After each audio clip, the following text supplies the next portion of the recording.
नमस्कार प्यारे छात्रों। पूर्व कक्षा में हमने प्रथम पाठ सुभाषितानि के सभी श्लोकों का अर्थ किया।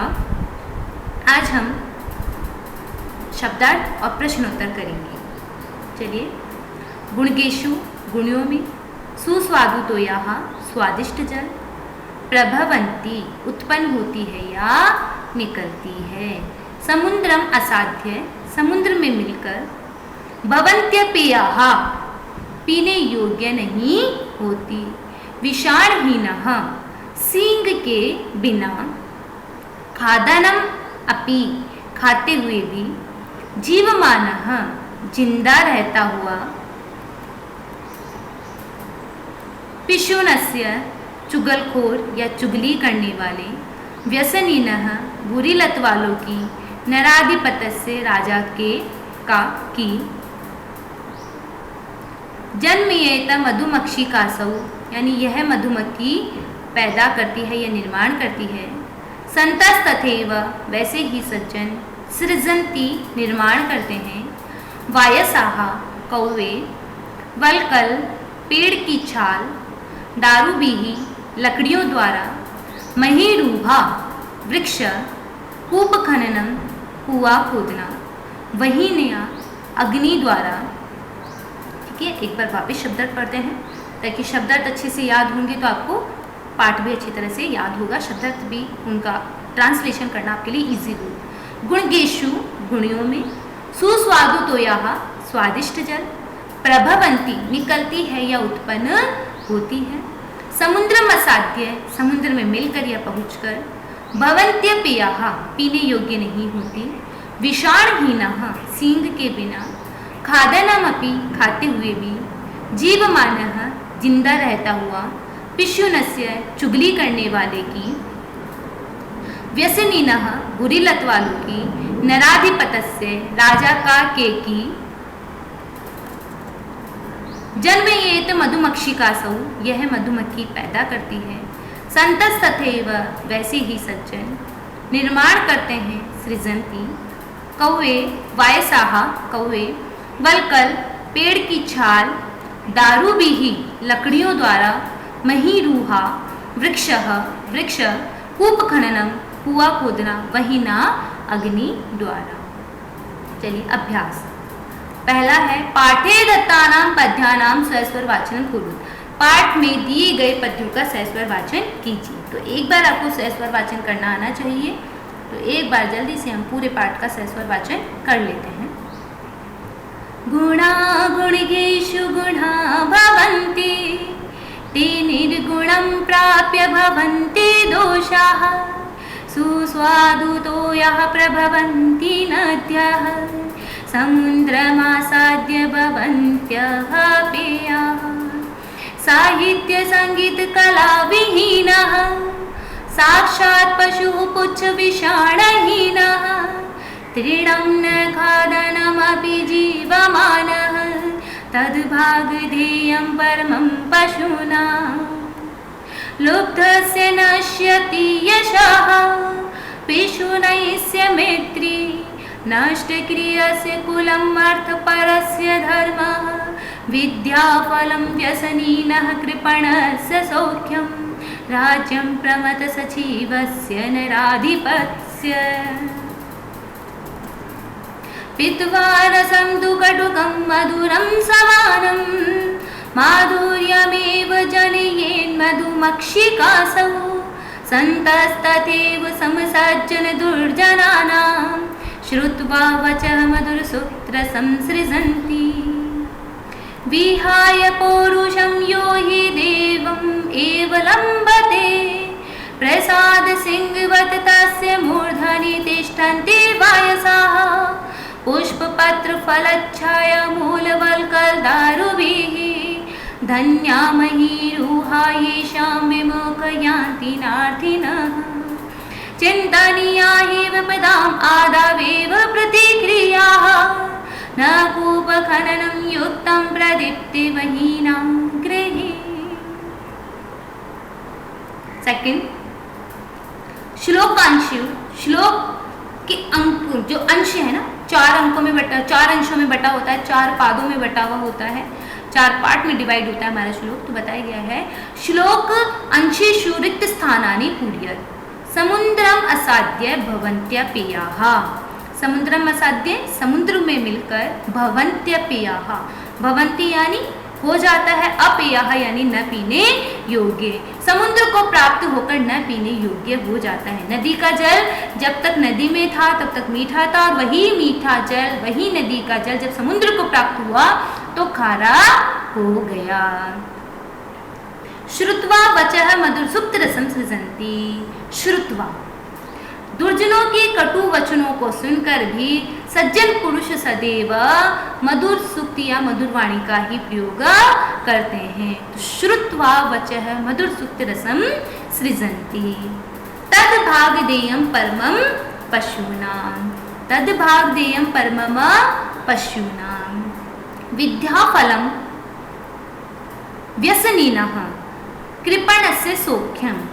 विद्या, जो व्यसनी व्यक्ति होता है, बुरी लत से युक्त जो व्यक्ति होता है, वह अपने विद्या फल को खो देता है, नष्ट कर देता है।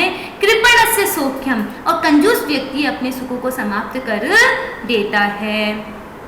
पौरुषम विहाय यह देवम एव अवलंब्यते, देवम एव अवलंब्यते। पौरुषम विहाय देवम एव अवलंब्यते। जो मनुष्य परिश्रम को छोड़कर भाग्य पर निर्भर रहता है, उसकी स्थिति उस कौवे के समान होती है जो शेर महल में लगे हुए शेर के सिर के ऊपर बैठा होता है। तो पौरुषम विहाय यह देवम एव अवलंब्यते चिंतनीया ही विपदाम आदौ एव प्रतिक्रिया। विपत्ति आने से पहले ही उसकी प्रतिक्रिया के ऊपर विचार कर लेना चाहिए। ठीक है, दोबारा से बता देते हैं। समुद्रम असाध्य भवन्त्यपेयाः, श्रुत्वा वचः मधुर सुक्त रसम सृजन्ति। तद भागधेयं परमं पशूनां। विद्याफलं व्यसनिनः कृपणस्य सौख्यम। पौरुषं विहाय यः देवम एव अवलंब्यते चिंतनीया हि विपदाम आदौ एव प्रतिक्रिया।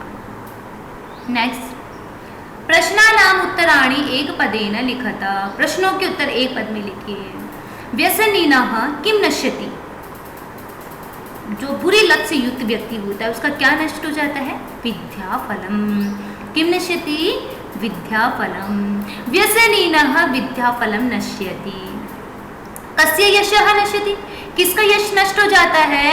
तो लुब्धस्य यशः नश्यति।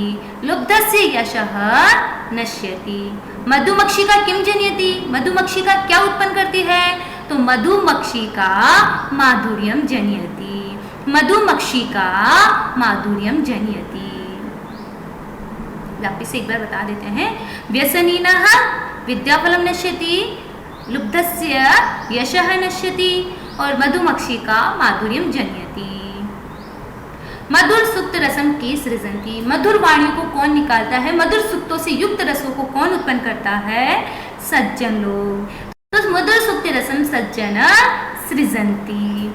अर्थीनः केभ्यः विमुखा न यान्ति। अर्थीनः जो याचक होते हैं, केभ्यः किससे विमुखा न यान्ति। महीरूहा, महीरूहा, महीरूहा। अर्थीनः महीरूहा विमुखा न यान्ति। अधोलिखित तद्भव शब्दानां कृते पाठार्थ चित्वा संस्कृत पदानि लिखतः। ठीक है, तद्भव और तत्सम। तद्भव जो हिंदी के बने होते हैं और तत्सम जो संस्कृत से बने हुए होते हैं। वैसे तो बहुत कम होता है, लेकिन कई लोग कंफ्यूज हो जाते हैं तद्भव और तत्सम में। तो तद्भव तो आप छोड़ दीजिए, तत्सम को याद रख लीजिए कि जो स है वो संस्कृत का बना हुआ है। ठीक है, ये सिर्फ शॉर्ट में समझाने का तरीका है, बाकी कोई उद्देश्य नहीं है। तो कड़वा कटुकम, कड़वा कटुकम। पूछ पुच्छः, पूछ पुच्छः। लोभी लुब्धः, लोभी लुब्धः। मधुमक्खी मधुमक्षिका, मधुमक्खी मधुमक्षिका। तिनका तृणम, तिनका तृणम, तिनका तृणम। कड़वा कटुकम, पूछ पुच्छः, लोभी लुब्धः, मधुमक्खी, मधुमक्षिका, तिनका, तृण। चलिए आगे चलते हैं। अधोलिखितेषु वाक्येषु कर्तृपदम क्रियापदम च चित्वा लिखतः। नीचे लिखे गए वाक्यों में कर्तरी और क्रियापद को लिखिए। जैसे संतः सज्जन लोग मधुर सूक्त रस को उत्पन्न करते हैं, सज्जन लोग मधुर वाणी को प्रयोग करते हैं, तो संतः सृजन्ति। निर्गुणम प्राप्य भवन्ति दोषा, निर्गुण को प्राप्त होकर दोष बन जाते हैं। क्या बन जाते हैं? दोषाः। तो दोषाः यहाँ पे क्या है? कर्ता, और भवन्ति क्या है? क्रिया। दोषाः कर्ता और भवन्ति क्रियाः। दोषाः कर्ता भवन्ति क्रियाः। गुणगेषु गुणाः भवन्ति, गुणियों में गुण होते हैं। क्या होते हैं? गुण। गुणाः भवन्ति, तो गुणाः कर्ता है और भवन्ति क्रिया है। मधुमक्षिका माधुर्यम जनयति, कौन उत्पन्न करती है? मधुमक्खी। तो मधुमक्खी कौन है? कर्ता, और क्रिया क्या है? जनयेत। मधुमक्षिका जनयेत, मधुमक्षिका जनयेत। पिशुनस्य मैत्री यशः नाश्यति, चुगलखोर की मित्रता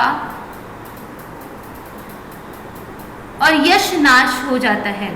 ठीक है, तो मैत्री, मैत्री कौन है? कर्ता, और नाश्यति क्या है? क्रिया। मैत्री करता है और क्रिया नाश्यति। नद्य समुद्रम असाध्य भवन्ति अपेया, नदी का जो जल होता है वो समुद्र में मिलकर, या नदी समुद्र में मिलकर न पीने योग्य हो जाती है। तो नदी कौन है? कर्ता, और भवन्ति क्रिया। वापिस से बता देते हैं एक बार, सुन लीजिए।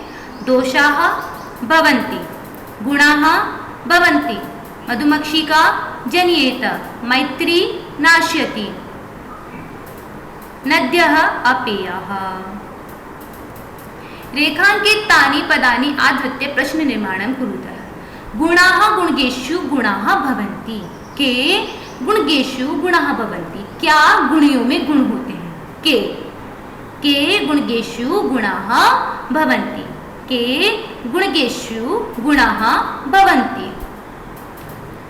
नद्यः सुस्वादुतोयाः भवन्ति, नद्यः सुस्वादुतोयाः भवन्ति।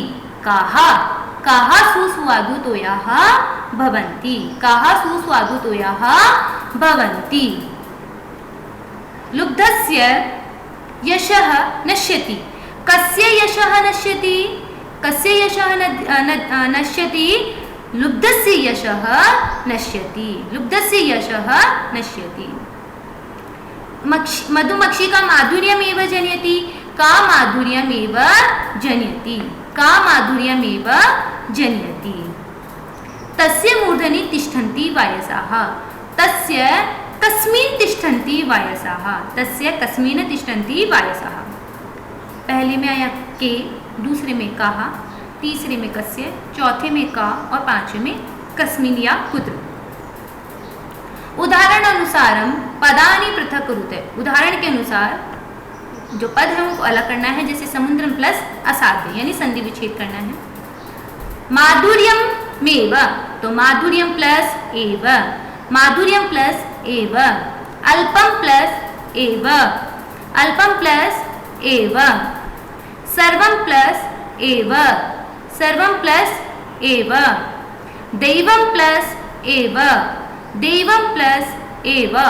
महात्मना प्लस मुक्तिः, महात्मना प्लस मुक्तिः। विपदाम प्लस आदौ प्लस एव। माधुर्यम प्लस एव, अल्पम प्लस एव, सर्वम प्लस एव, देवम प्लस एव। महात्मना प्लस मुक्तिः, विपदाम प्लस आदौ प्लस एव। एक बार सारे फटाफट बता देती हूँ एक ही शब्द में, जिनका छूट गया वो ध्यान दे ले एक बार। समुद्रम असाध्य भवन्त्यपेयः, श्रुत्वा वचः मधुर सूक्त रसं सृजन्ति। तद्भागदेयं परमं पशूनां, विद्याफलं व्यसनिनः कृपणस्य सौख्यं। पौरुषं विहाय यः देवम् अवलम्ब्यते, चिन्तनीया हि विपदाम् आदौ एव प्रतिक्रियाः। व्यसनिनः विद्याफलं नश्यति, लुब्धस्य यशः नश्यति। मधुमक्षिका माधुर्यं जनयति। मधुर सूक्त रसं सज्जनः या सन्तः सृजन्ति। अर्थिनः महीरुहाः विमुखः न यान्ति। कटुकम, पुच्छः, लुब्धः, मधुमक्षिका, तृणम्। दोषाः भवन्ति, गुणाः भवन्ति, मधुमक्षिका जन्येत, यशः मैत्रीः नाश्यति, नद्यः भवन्ति।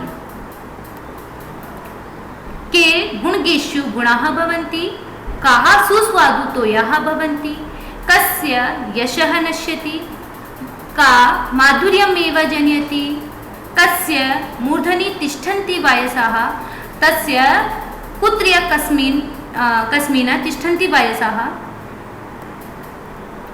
माधुर्यं प्लस एव, अल्पं प्लस एव, सर्वं प्लस एव, देवं प्लस एव, महात्मना प्लस मुक्ति ही, विपदाम प्लस आदौ प्लस एवः। इस तरह सारे शब्द क्लियर हुए। हमने सारे श्लोकों का अर्थ अध्ययन किया ही था। पहले जैसे गुणागुणगेषु में पढ़ा हमने कि गुणी व्यक्तियों में कैसे गुण होते हैं, जो गुण होते हैं गुणी व्यक्तियों में गुण होते हैं, वही निर्गुण व्यक्ति को प्राप्त होकर दोष बन जाते हैं। जैसे नदी का जो मीठा जल होता है वो समुद्र में जब तक रहता है तब तक मीठा, बाद में खारा मिल जाता है। दूसरे श्लोक में पढ़ा था कि साहित्य संगीत कला से जो रहित व्यक्ति होता है वह बिना पूछ और बिना सिंह के साक्षात पशु होता है। तीसरे में पढ़ा कि लोभी का यश हो जाता है, चुगलखोर की मित्रता, जो निकम्मा व्यक्ति होता है अपने कुल को, जो स्वार्थी व्यक्ति होता है अपने धर्म को, तथा जो मतलब प्रमथ मंत्री वाले राजा का राज्य इत्यादि के हो जाते हैं, समाप्त हो जाते हैं। चतुर्थ में हमने पढ़ा कि जो मधुमक्खी होती है वह कितना ही कड़वा रस क्यों न पी ले, अंत में मधुरता को ही उत्पन्न करती है, शहद को उत्पन्न करती है। उसी प्रकार सज्जन पुरुष भी कितने ही दुर्जनों के कटु वचनों को सुन ले, सदैव सज्जनों की भांति ही वाणी का प्रयोग करता है। नेक्स्ट में हमने पढ़ा कि वृक्ष की विशेषताएं होती है, उससे कोई भी विमुख होकर, उससे कोई भी निराश होकर नहीं जाता। और अंतिम श्लोक में हमने पढ़ा था कि हमें विपत्ति आने से पहले ही उसकी प्रतिक्रिया के ऊपर विचार कर लेना चाहिए। आज हमने शब्दार्थ और क्वेश्चन आंसर कंप्लीट कर लिए हैं। उम्मीद करते हैं आपको यह पाठ समझ में आया होगा।